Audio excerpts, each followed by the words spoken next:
And good morning, Boquete. Good morning, Cherokee. Good morning to Veronica down in David. And as always, our engineer here in Boquete, Bolivar. Again, you're listening to Boquete Now, Talk Radio on Radio Cherokee 103.3 FM, sponsored by Big Daddy's Grill and ACCB. So we got a fun-packed show for you today and a very informative show.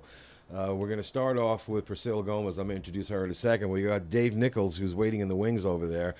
With he's with Shelterbox, not Shadowbox, and we're going to talk to him about what that's all about. And he was in Haiti on a relief, effort.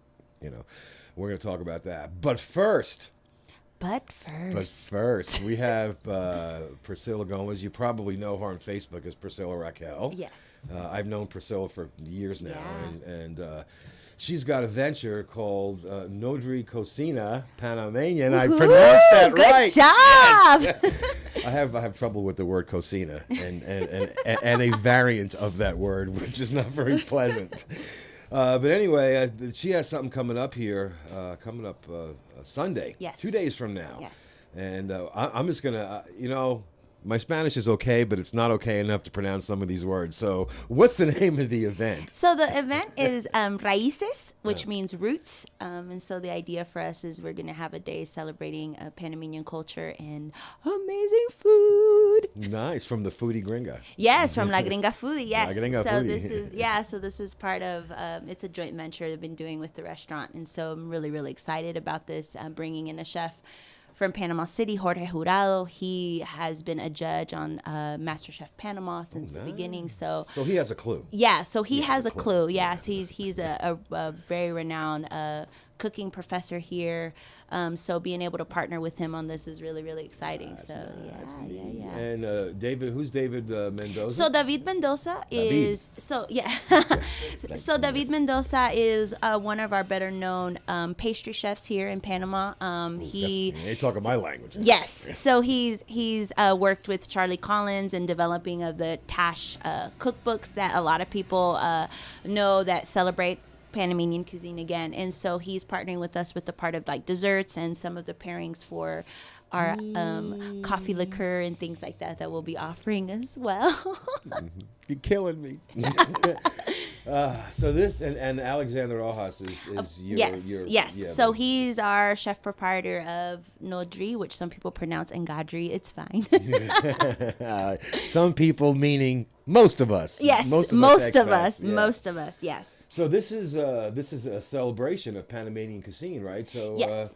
You've got from what I can see from the menu that you sent me, aside from the fact making me extremely hungry, tell us a little about these 6 courses, right? Yes. Yeah. So the idea for us is, weather permitting, we're going to start it around. We have a fire pit at the bottom, like our little garden of the restaurant. So we're going to be kind of starting it down there with a welcome cocktail. You're going to get some hors d'oeuvres that aren't part of the SIS course, just kind of to get everybody to come in and mingle, because this is going to be a timed event. So you can choose lunch that starts at 12, or you can choose dinner that starts at 5.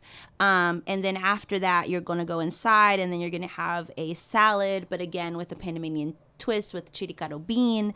And then after that, you're going to have a lobster bisque with coconut milk and tamarind. And then you're going to main courses, one of them being our locally caught tuna, but again, smoked over Nance wood. Then you're going to get a veal chop, also from here in Chiriquí.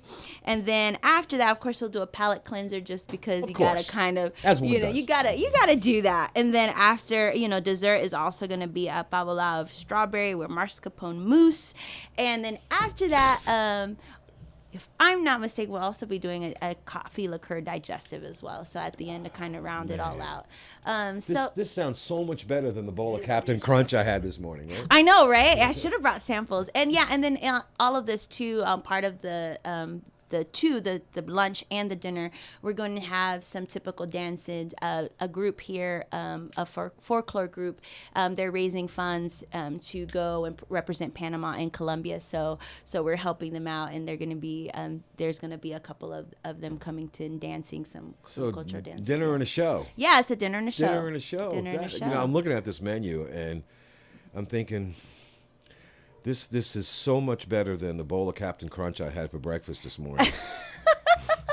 It's going to be a lot of food. And again, I mean, we're hoping that, people will get a chance to interact with these chefs, ask them questions. The idea for me is really excited about bringing Panamanian chefs that a lot of us don't know that all these things are happening. These people are going out into the comarcas. They're talking with these indigenous people. They're actually really trying to rescue and maintain a lot of the Panamanian culture via food. Well, I think it's really important that there's a lot of us here, expats. We're of the mindset that your typical Panamanian meal is what you get at one of the local restaurants. Yes. Some bistec, maybe a little bit of rice and some beans. Yeah, and it's so much. It's so much more to that. And then yeah. also too, we have chefs that have trained in Europe. They have they've studied.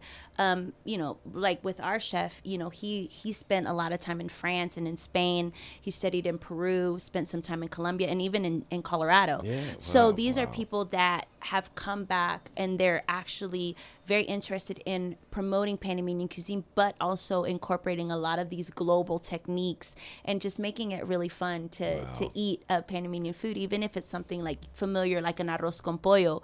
But if it's the presentation, you're like, wow, this is super. So it's even exciting for Panamanians to come and try some of these things, because we'd be surprised at how many Panamanians haven't tried some of these flavors as well. So yeah. Tell us, Priscilla, how we would go about. So the cost of this is $50 per person, but as you can tell, it's going to be super packed with lots of food. You will not leave hungry. And a show. And so people can make reservations by calling La Gringa Foodie, which is myself, in 6635-0628. And I'll repeat the number again. It's 6635-0628. Look, Al, I'm doing pretty good at this. You are. You're like, yeah, sponsored by. Yeah, and if you didn't write that down, or if you forgot, just send me a message through either my personal Facebook page or through the Boquete Now Talk Radio Facebook page. Awesome. And I'll make sure. I promise I'll get that number. And now I have a picture of the menu. I'll even send you that. How about that? I like that idea.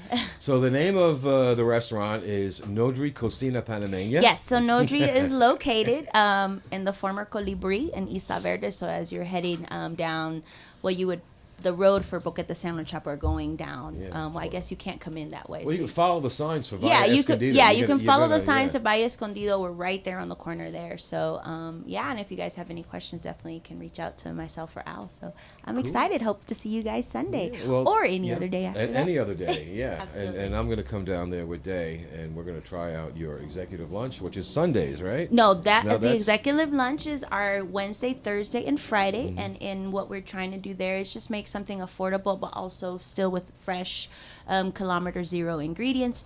And you get a small appetizer, entree, and dessert for $7. Wow. What? Yeah. All right. Well, you'll definitely be seeing us down there at some point. Absolutely. Priscilla, thank you so much for coming by. Thank you so much. And I hope that you sell out, man. Amen. Right. I like that. Awesome. Yeah. Well, I better get going. All But right. thank you so much for your time. It's and always anytime, and Awesome. I'll see you in a little while. Awesome. All right. Take care. See you later. Bye. Bye. Oh, that sounds so good, man. So now, in the hot seat, we have Dave Nichols. It's not really hot, is it? No, well, it might be now. I don't know. But so we were talking very briefly, and again, if you caught my typo, it's shelter box. It's not Yes. shadow box, It's not shadow box. That's what you do when you go to the gym. right?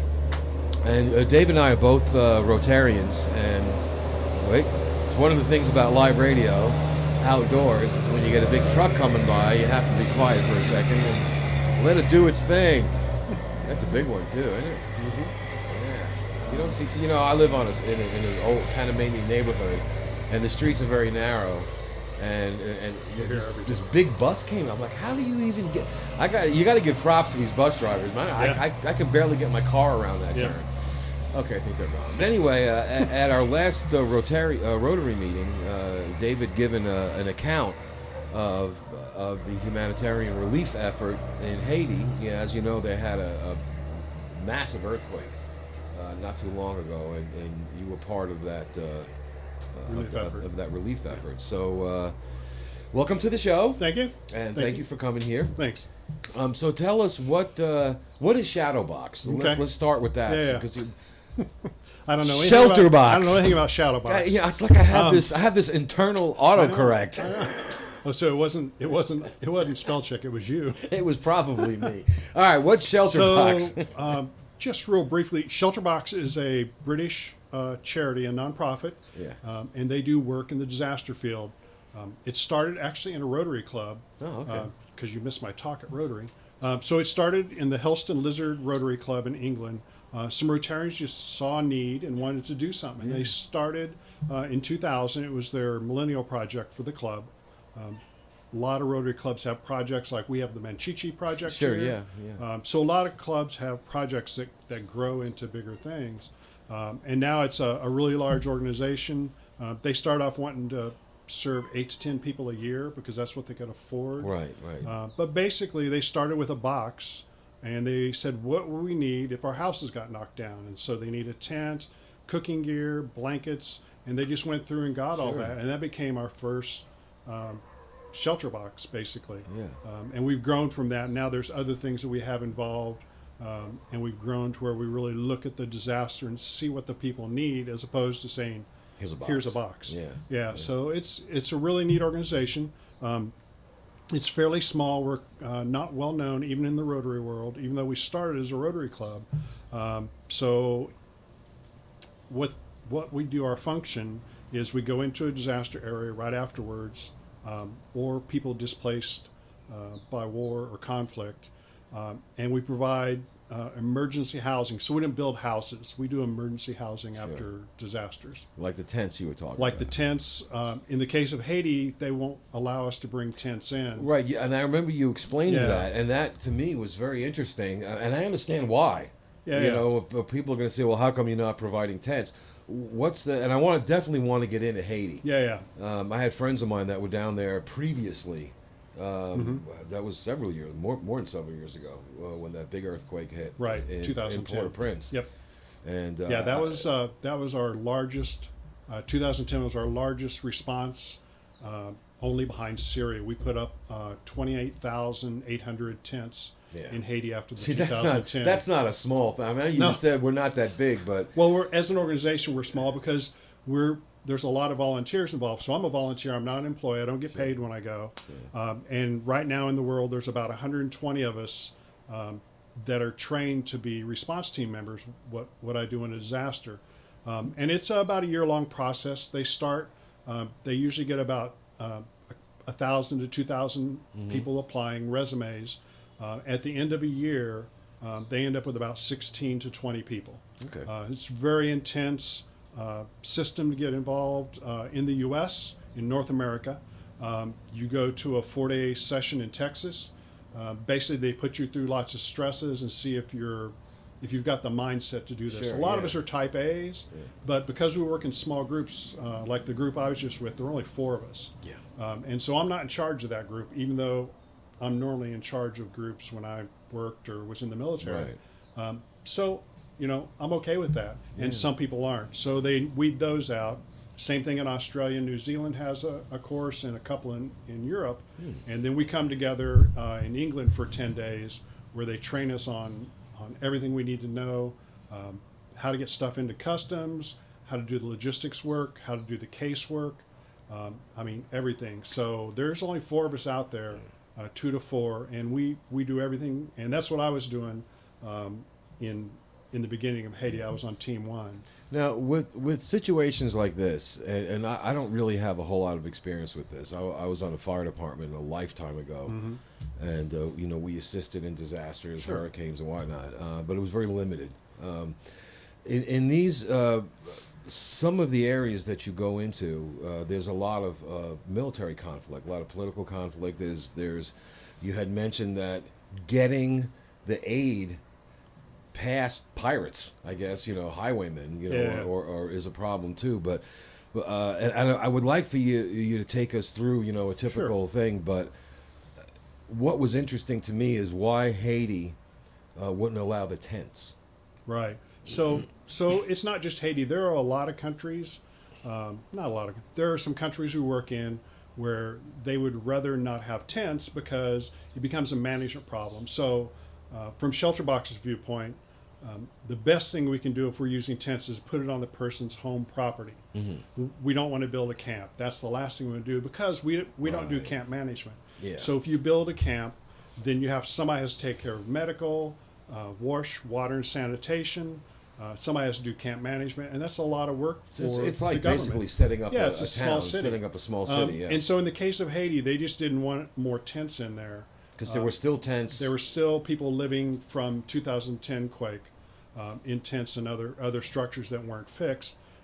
And in the case of Haiti and a couple other places we go, the tarp is a better proposition because they can use it to reinforce their house. Right. So the way we got to the shelter kit, which is basically tarps, tools, and fixings, is during Haiyan, which was the typhoon in the Philippines. Yeah.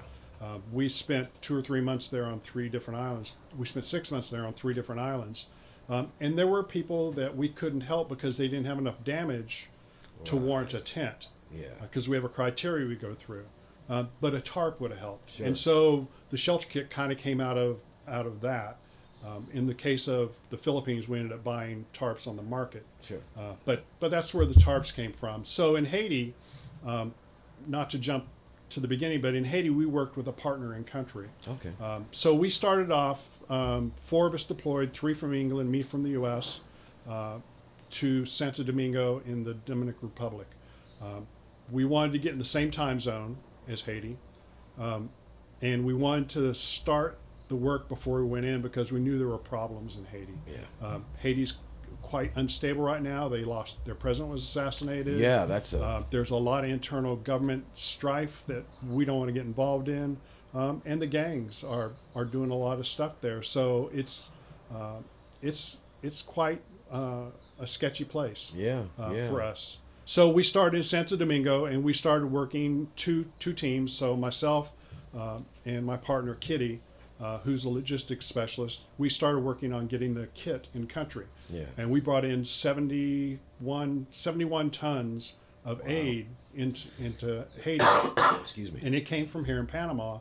We have a warehouse we share with the UN and the International Federation of Red Cross in Panama. Is that in Cologne? No, it's in Panama City. It's in Panama the free City. zone. Oh, okay. So we don't have to export it because it's Right. Yeah. Sure. So we had to work with that, and because the area that the water port is in, is fairly unstable, we brought it in by air. So we brought in 70 tons by air.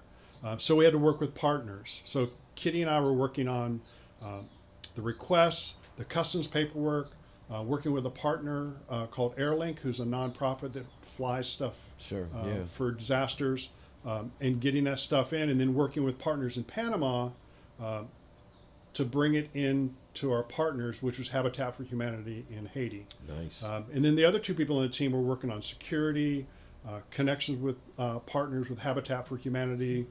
Had to write a memorandum of understanding about we'll do this, you'll do this. Sure, an agreement, yeah. So a lot of that work was done in the Dominican Republic in security. We worked with Rotary. We worked with the local Rotary in Lacaille where we were going. The president there was the same guy I met in 2016 when I was there for Hurricane Thomas, I think. And so we used him to find us someplace to stay. So, for instance, the hotel I stayed at in 2016 got knocked down by this earthquake. Yeah. So we used them to find us someplace to stay, and also to kind of double check the information we were getting from Habitat and from other partners on security and stuff. Now, is there like a central command or someone who like is a liaison between all these different groups between The 4 people that we were there with. Okay, So the other 3. That's our job, is we do everything on the ground. We have an ops team in England, so there's an operations group in England which provides support for us. But once we're in the field, we pretty much run everything. Now, is there?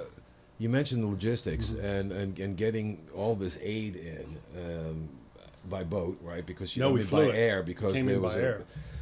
Do the individual countries you work with have a streamlined Yes. customs guy? Yeah. I've traveled and I know just sometimes getting suitcases through customs is just a horror show. Typically during a disaster, we always ask to come. We don't just barge into countries. yeah. We need to be asked in. Usually, if it's a big event, a big disaster, they'll set up a one-stop shop. So they'll bring all their customs people to one place, as opposed to normal operations. It's spread out throughout it's the a port. layer, yeah. It's a So layer so thing, they bring in a one-stop shop, and they did here for us. To bring in, and we weren't the only ones. The UN was there. Sure, yeah. There's about 650,000 people in need from that event. We helped 2,000 people. So there's a lot of other agencies coming in to help also. Well, a lot of these countries, their structures aren't built to withstand Right. even a mild earthquake. And Haiti's had a lot of issues. They have they're on earthquake faults.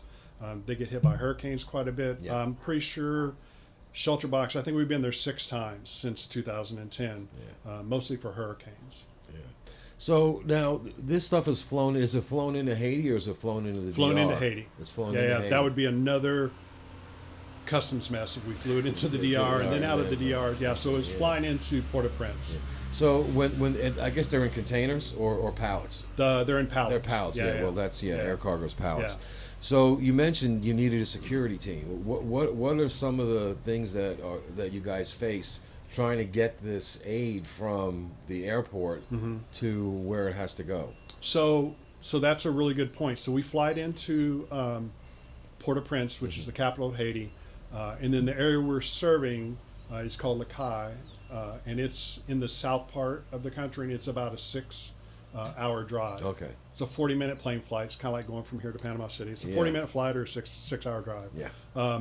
And the gangs are in the area. So we work with Habitat for Humanity. And one of the reasons we work with them is we've worked with them before.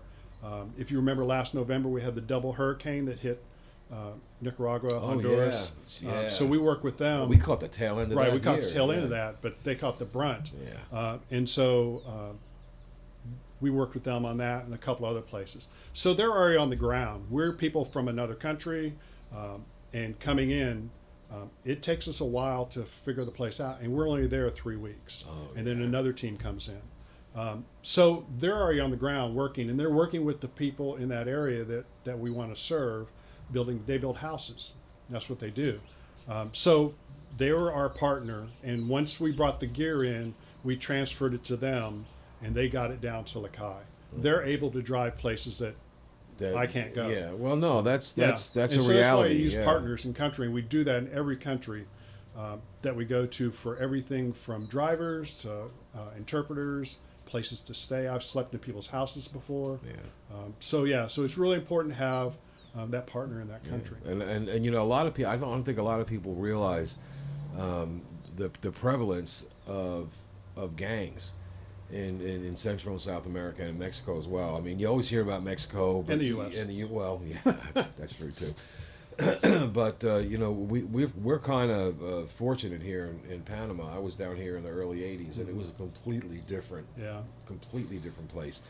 And I think a lot of people may not realize the danger that's involved in making that 6 hour drive. So what are some of the things that you have to watch out for, that you have to deal with? So one of the things that we do, because we're a small group, usually, as I said, 2 to 4 of us, we spend a lot of time on security for ourselves and for our kit. If you consider a shelter box is worth $1,000, in some countries that's annual income. Sure, yeah, for a person. absolutely. So we have to be really careful. So we want to do a few things. We want to understand the immediate situation locally. You said a minute ago, what's a average or typical, and there isn't one. So we really, and that's a mindset we don't want to have.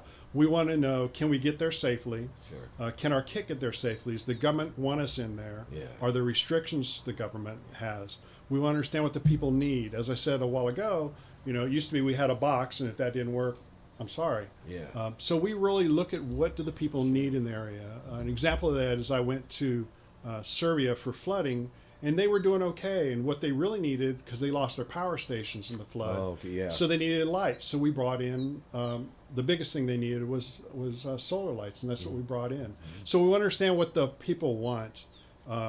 We don't want to just throw a tarp at them. We want to say, okay, so what do you need?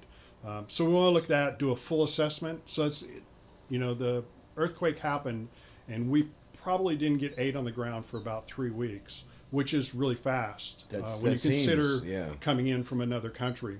We want to make sure we get to the right place. Yeah.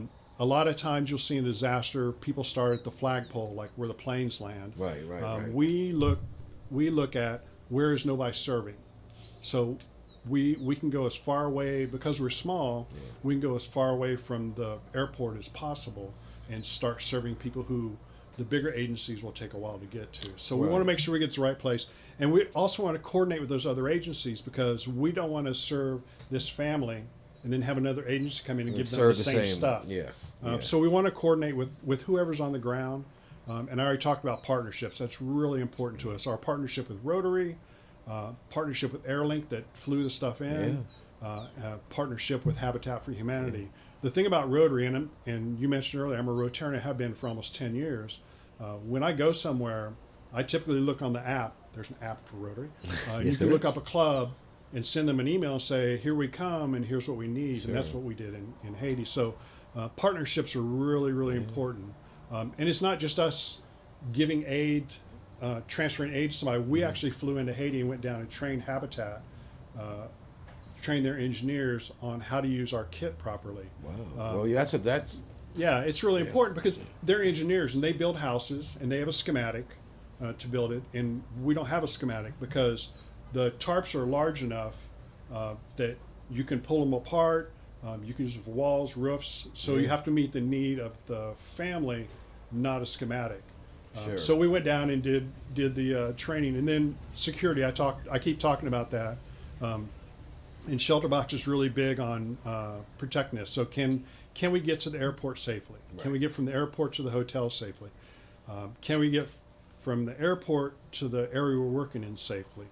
So we're really big on that. Is our kit, our aid, going to be stored someplace secure, not just parked in a field somewhere where it can be pilfered? So those are kind of the things we look at as we go into a country to kind of get started. And typically, so this is my first time on Team 1. It was really interesting for me. I'm usually Team 2 or 3 farther back doing the aid. Well, I'm the one doing the aid. So this time I was the one that was bringing stuff in, and I never got to see it. So that's you basically on the first step. Yep. The first stage. We were the first team in. So now, you mentioned that you don't just barge in; you wait for an invite. The invite, and I'm trying to parse this. Okay, if you get invited by the government, if the government officially says, "Hey guys, we need you here," do they give you support? Do they help you with security? It depends on the country. It depends on the country and the situation. I mean, some of the countries we go to, we don't really need security. You know, it's pretty okay. So we really look to the government to give us permission, and we make sure we follow their rules, their laws. So in the case of Haiti, one of the things that we took into account for security was COVID. Well, yeah. COVID, Haiti is 1% vaccinated, Yeah. and they're not testing. So made it really hard on us, and we're all vaccinated. It's part of the deal. Sure. And so made it really hard on us to assess the security health-wise for us. Haiti is not a country that I want to catch COVID in. No. And have to stay for 2 weeks. No, So we were cross testing every other day. Two of us were testing ourselves every other day, and we had to get tested to fly in, and we had to get tested to fly out of Haiti back to the Dominican Republic. But I didn't have to come here. Well, I mean, nothing like throwing a pandemic in the middle of a Yeah. natural disaster, right? Well, actually, Al, this is the first time that shelter boxes deployed since the pandemic. Britain's been locked down harder than the U.S. Yeah. or Panama, or about as hard as Panama. And so we were the first team in the field since the pandemic. We've been working through partners. We realized that because of the pandemic, we couldn't stop helping people. So we've gotten really good about working with partners remotely. Yeah. And part of this deployment was obviously remote because we were in Santo Domingo for a while. Yeah. And so COVID has caused us to add things like masks, soap, things we don't normally put in a kit. Alcohol, I guess. Alcohol. So we've added COVID items to all of our stuff that we send into places. Well, it's hard enough, controlling a pandemic or attempting to control a pandemic in a society that is, by and large, willing.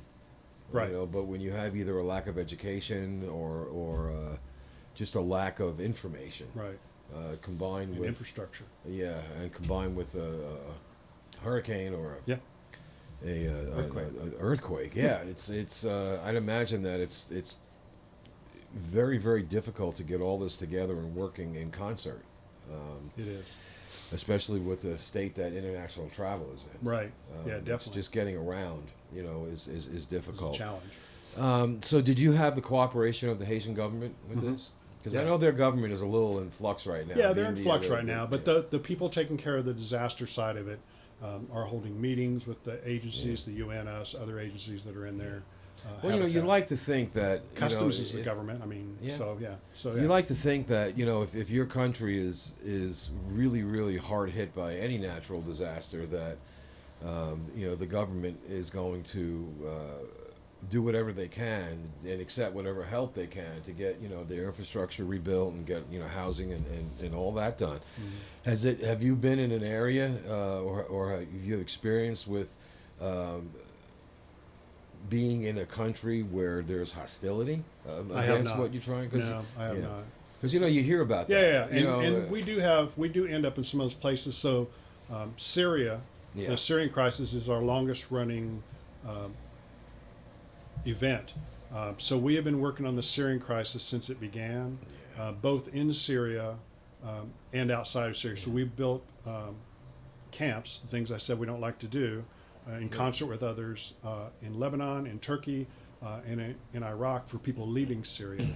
And that's a case where the government's not helping us because it's Syria.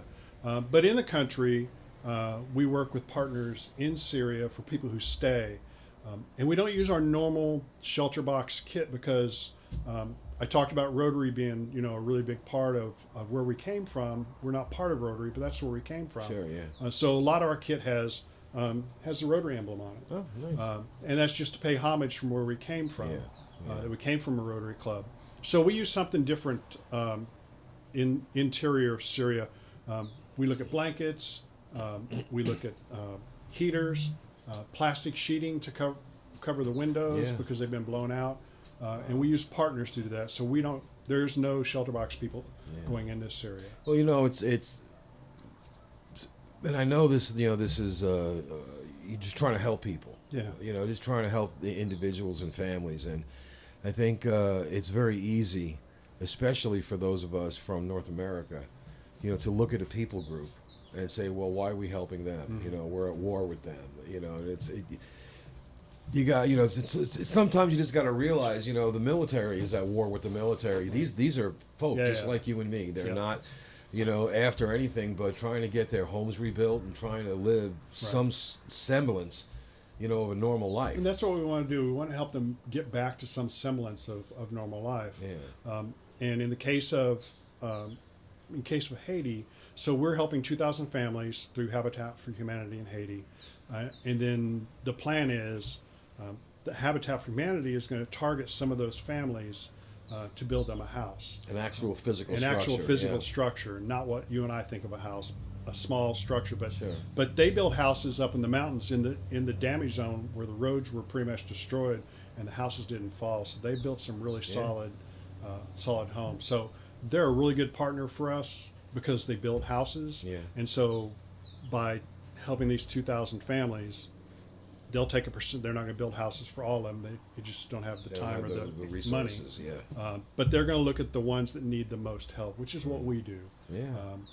We know we can't help everybody, but we need to help the ones that are in the most need. Well, if there's so much devastation, especially in 2010, that was in Port-au-Prince. That was in Port-au-Prince, and so this one that was a 7.0, Yeah. and this one is 7.2, which is way worse than 7.0. But it was Yeah. in the ocean off of Lacaille, which is not as heavily. as heavily. If it had been in the populated, middle yeah. of Port-au-Prince, it'd been a different story. Yeah, I can't even imagine. Yeah, I I can't mean, I look at photos and video of this earthquake, and and it's just one of those things that I'm personally interested in.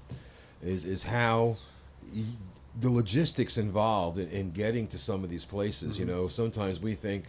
The road isn't good going up to Jaramillo, Yeah. and well, you can complain about that if you want. Well, I can't complain because I live up there, so It's beautiful up there. I know. But the logistics of just getting humans to some of these remote places is difficult enough. But now you have aid, you have containers, you have boxes, you have food, supplies, and all that. And getting through. I remember our family in '68. This town that we lived in Italy, in Sicily, was hit by a 8.2. It was flattened. And this is Santa Margherita, which is in the mountains. Right. It's difficult to get to even on a good day. And I remember that, and I can't remember because I was very young, but aid organizations came in, and we were just amazed. That these people are showing up. As far as we knew, we were forgotten.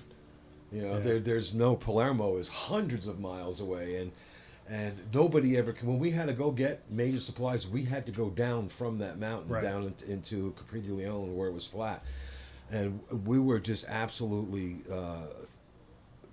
It's hard to be happy during when your house is knocked down, and there's probably a better word for it.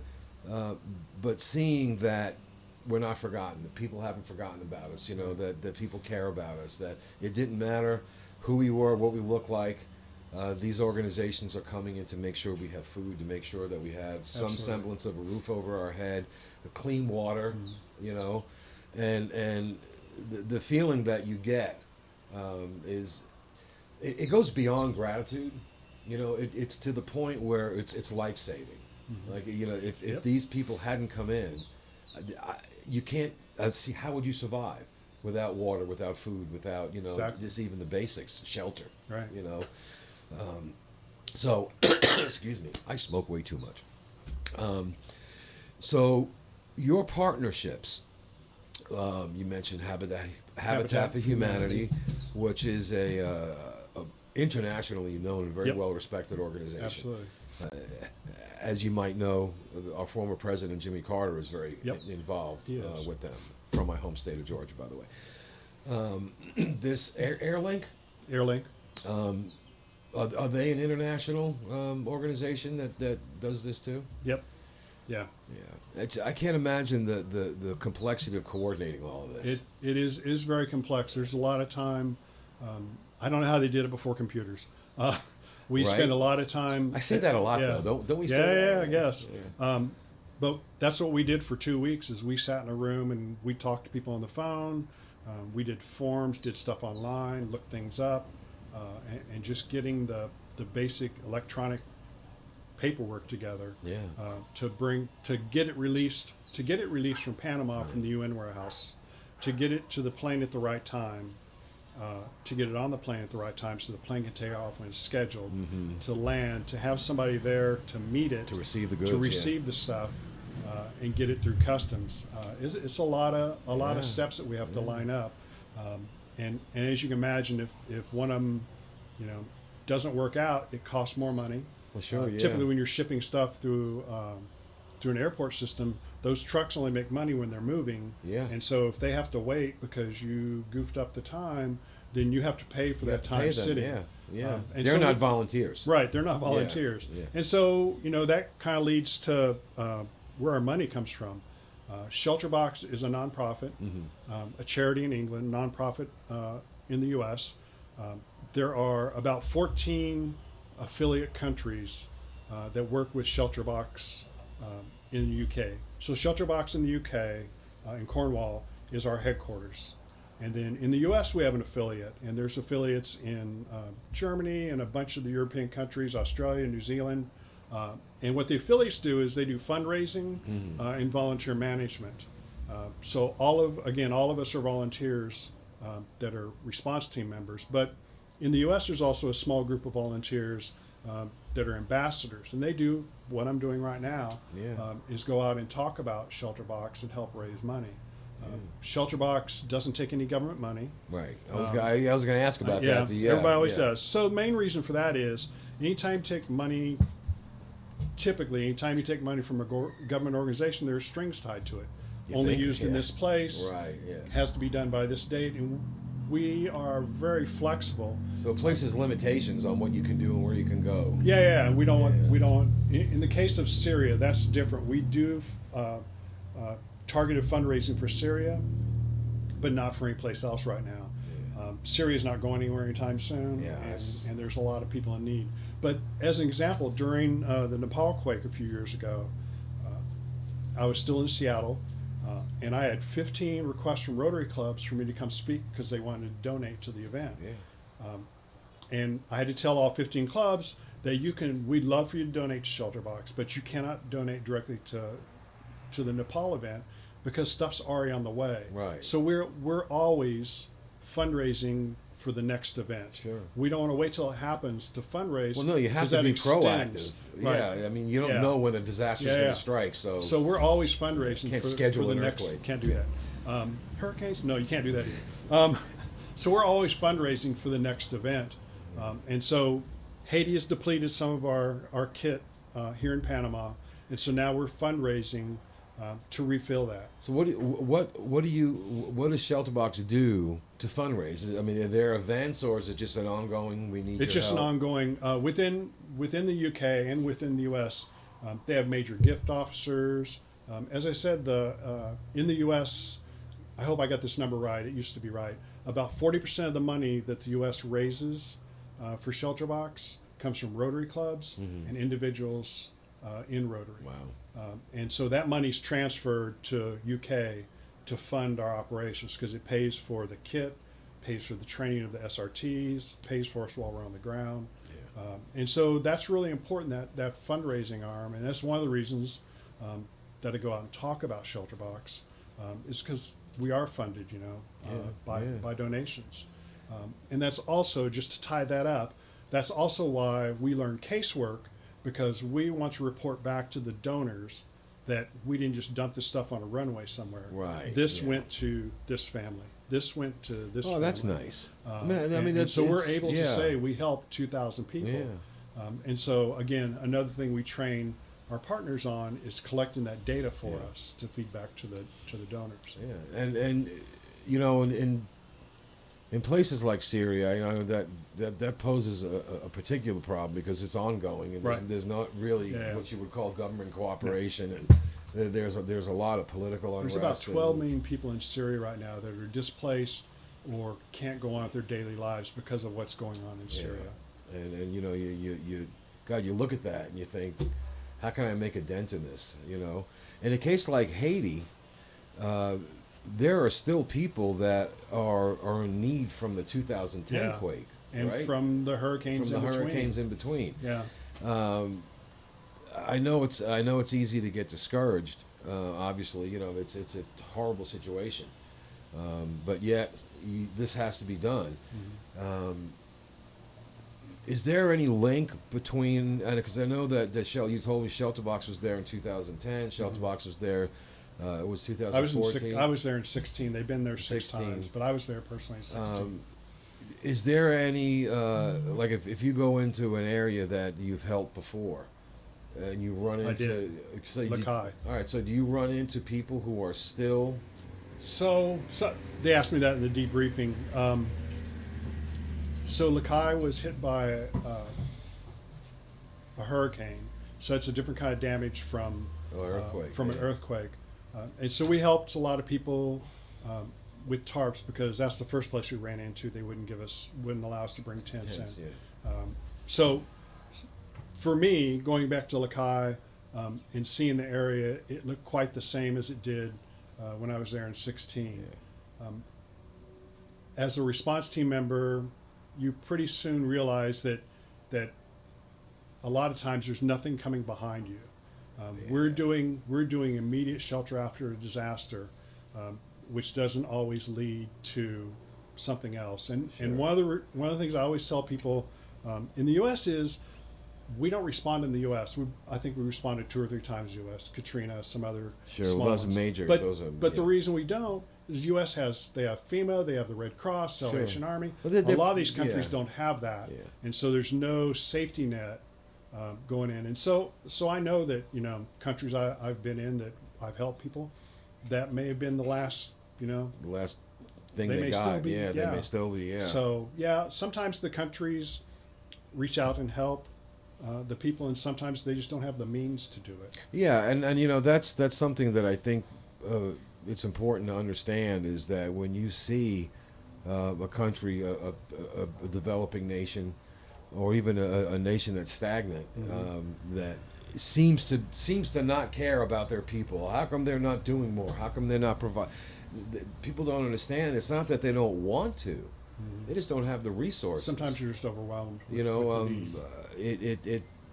It's an economic disaster, not just a physical disaster. Right. I can imagine. I know that in Italy the government was limited to what it could do. There was a stringer. There was just not enough resources to go around, not enough money to go around. There's obviously businesses, jobs, and all that is taken into account. Absolutely. But it's always good to know that there are organizations like Shelter Box, like Habitat for Humanity, and the like that are always willing, almost in spite of the difficulty of what's getting done, to come in and help. And that's really good to hear. And I do a post-show production, put the video up and all that. So whatever information that you have, phone numbers and all that, send me all that. I'll put that out. We got a few minutes left, so I want to give that time to you. We've kind of been here and there as things pop into my head. Is there anything that you wanted to concentrate I think on? One of the things that I do want to touch on is the things that are going on. Often we go places, and when I come back, people are like, "Why'd you go to that country?" I'm like, "They had an earthquake, a disaster, or whatever." So there are a lot of forgotten places. Syria is one of them, and I've talked about that. That's our longest running event. There's also the Lake Chad region in Africa, sometimes referred to as the Forgotten Crisis. Nigeria, Cameroon, and Niger, and Chad. So they're all around Lake Chad, and there's several layers of disaster there. Lake Chad is shrunk something like 80% because of lack of rain, and that's the water that all the people in that area use. Plus Boko Haram. That's their water supply. Yeah. So plus Boko Haram has come through there and caused issues. So we've been working in that area for quite a few years. About 17 million people in the affected area. Wow. Way more than we can help. And again, we know that going in to every disaster because we just don't have enough money. So we really look at like who's the most affected, and who's least able to recover on their own. Yeah. So again, we want to make sure we're serving the right people. Ethiopia's someplace we've been working, in Mozambique. Yeah, Ethiopia's had many yeah. problems on and off for decades. Yeah. And I talked earlier about Eta and Iota, the hurricanes that came through there. It's the strongest there. And Habitat Humanity International helped us with 3,200 households during that event, and we worked with the Rotary Club there to do that. So Cool. yeah. Bolivar, how much time we got left, my friend? We got 1 minute. 1 minute. 1 minute. We're down to the Ooh. last minute. All right. Well, I want to first thank earlier Priscilla Gomez Yep. for coming on the Going to show, dinner. and yeah, I'm hungry now. yeah, Nodri Cocina Panamena. Haha, you like that? He And worked on that for quite she's a out while. there going, She's out yeah. there. And thanks. I can't thank you enough, Dave Nichols from Shelterbox, for coming out and talking to us. You know, there's that phrase that we use, whether we're religious or not, we say there, but for the grace of God Yep. go I. And, you know, we have a lot to be thankful for. We do. In this country, it may not be the wealthiest, but that we're very organized here. And when we have trouble here, Yep. it is addressed. Absolutely. So, you know, on behalf of someone who had been at one point needing that kind of It's help, amazing. you know, thank you for everything that Well, I you guys appreciate it. I do. really appreciate you having me on to talk about it. I just, again, as we're not a very large organization, I want to take every chance I can to really talk about what we do because I think it's important. It is So important. thank you, Al. You're very welcome. You've been listening to Boquete Now, Talk Radio on Radio Cherokee 103.3 FM, sponsored by Big Daddy's Grill and ACCB in Boquete. Thank you very much for your time and attention. Have a wonderful, wonderful week. Pasa un buen día.